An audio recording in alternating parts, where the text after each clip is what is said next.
वहीं खबर बिहार के बेतिया जिले से है, जहां नरकटिया इलाके में मुश्तबा हालत में 9 अफराद की मौत हो गई। एक तरफ जहां इंतजामिया अभी शराब की वजह से मौत की तस्दीक नहीं कर पाया है, वहीं दूसरी जानिब अहलखाना का कहना है कि उन लोगों की शराब पीने से ही मौत हुई है।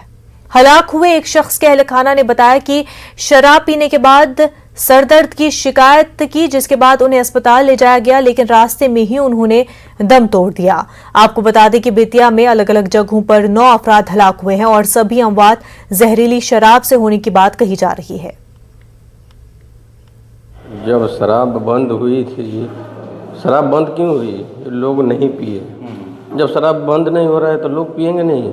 मिल रहा है तो हम पीवे करें। अच्छा, इसलिए वो लोग पी लिया। अच्छा, कितना लोग पिया है वहाँ पे तो अभी 5 लोग मर गए हैं, छठा इधर है।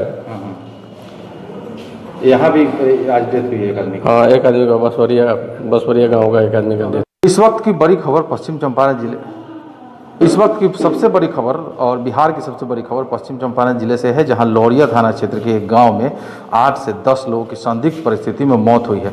आधिकारिक तौर पे इसकी कोई पुष्टि नहीं किया जा रहा है और बताया जा रहा है कि संदिग्ध परिस्थिति में उनकी मौत हुई है। गांव का लोग भी कोई कुछ कहने को तैयार नहीं है, लेकिन ये भी बताया जा रहा है साथ ही कि जहरीली शराब पीने से लोगों की मौत हुई और ये मौत का जो आंकड़ा है वो और लगातार बढ़ सकता है। कुछ लोग इससे गंभीर भी हैं, जिन्हें निजी क्लिनिक में भर्ती कराया गया। आप देख सकते हैं कि अभी मैं एक बेतिया के निजी क्लिनिक में हूँ और जिनका जहां एक उस गांव के जो देवरुआ गांव बताया जा रहा है, उस गांव के एक पेशेंट जो हैं उन्हें यहां पे भर्ती कराया गया और गंभीर हाल में यहां पे भर्ती कराया गया है। मेरे यहां के स्थानीय जो इस क्लिनिक के जो डॉक्टर थे उनसे भी मेरी बात, उन्होंने भी कहा कि मरीज की कंडीशन जो है वो क्रिटिकल है और मरीज का जो आंखों की रोशनी है वो भी चली गई। अब मैं बुलेटिन में फिलहाल इतना ही, हमें दीजिए इजाजत। आदाब।